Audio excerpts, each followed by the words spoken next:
Welcome to ClubhouseNews.com. You're tuned in to Clubhouse News Weekend for the week ending Saturday, September 13th. I'm Jenny. And I'm Angelo. On September 11, 2001, tragedy struck the United States when the terrorist group Al-Qaeda hijacked airplanes and crashed them into New York City's Twin Towers and the Pentagon in Washington, D.C. The attacks killed over 3,000 people and caused at least $10 billion in damage.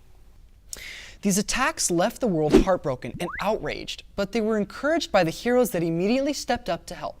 Soldiers, firemen, policemen, and even ordinary citizens risked their lives during the disaster and after, proving that as a country, we never stay down for long. These attacks were led by Osama bin Laden, who was hunted down and laid to rest by U.S. soldiers in May of 2011. Many people believed that with their leader gone, Al-Qaeda would disappear, but unfortunately, terrorist groups usually find a way to continue their madness. Although 9/11 happened 13 years ago, Islamic extremism is still endangering the world we live in. Iraq's civil war continues between the Shia and the Sunni as military extremists calling themselves the Islamic State of Iraq and Syria, or ISIS, battle the government and take territories in neighboring Syria. Now, the White House has unveiled a 3-year military campaign to free the Middle East from the grip of ISIS. When military forces led by the USA and UK toppled Iraqi President Saddam Hussein in 2003, after accusing him of hiding weapons of mass destruction, his Sunni-led government fell apart. Longtime Shia anti-Hussein political rebel Nouri al-Maliki replaced the dictator, and his anti-Sunni government has created tremendous stress in the country. After the USA pulled out its troops following a decade of combat, Iraq was torn apart by the Shia and Sunni military conflict.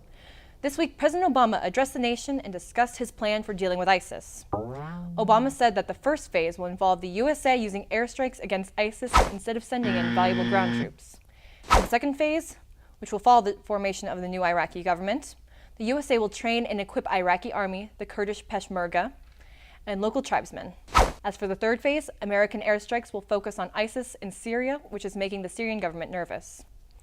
Obama made his objectives clear by stating, "This is a core principle of my presidency. If you threaten America, you will find no safe haven." Earlier this year, the West African nation of Guinea experienced a wild outbreak of Ebola, a fatal virus that kills up to 90% of people who contract it.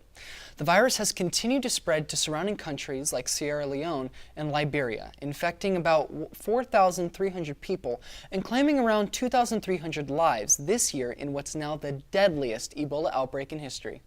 According to the World Health Organization, or WHO, drastic action is needed to contain the disease before even more lives are lost. Ebola is introduced to a human that comes into close contact with the infected body fluids of animals or other humans. Once the virus has settled in their bodies, it can take almost 3 whole weeks for any symptoms to show, which include a high fever, severe weakness, muscle pain, sore throat, nausea, vomiting, rashes, kidney failure, liver failure, and internal and external bleeding. Since there is no cure for the devastating illness, medical experts usually have to isolate the infected people and contain the virus from the rest of the population for protection. Fortunately, an experimental drug called ZMapp has shown favorable results, recently helping 2 American aid workers to recover from Ebola. Now, WHO is working with health experts for more widespread drug trials and eventual mass distribution of the cure to infected people. However, the drugs are still experimental and require more testing before they can be produced in large quantities and given to humans. In 2011, Japan was struck by a massive earthquake which caused a tsunami, an enormous ocean wave damaging tons of property like the Fukushima nuclear power plant. Nuclear power plants split tiny particles of the element uranium in a process called fission, which generates heat to turn water into steam, which then powers generators to produce electricity. Unfortunately, if a nuclear plant is damaged, radiation is released, sending out invisible waves that can severely harm human health and the environment. The tsunami's damage released tons of radiation from Fukushima, which will take a long time to clean up.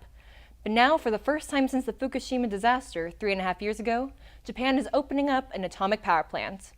Japan's Nuclear Regulatory Agency says it is now safe to restart 2 nuclear reactors at the Sendai power plant on the southern island of Kyushu. Even though the approval has been given, there are still more safety checks that must be completed before the reactors can be activated. After the remainder of the safety checks are completed around December, the Prime Minister will make the final decision on whether or not to restart the plant.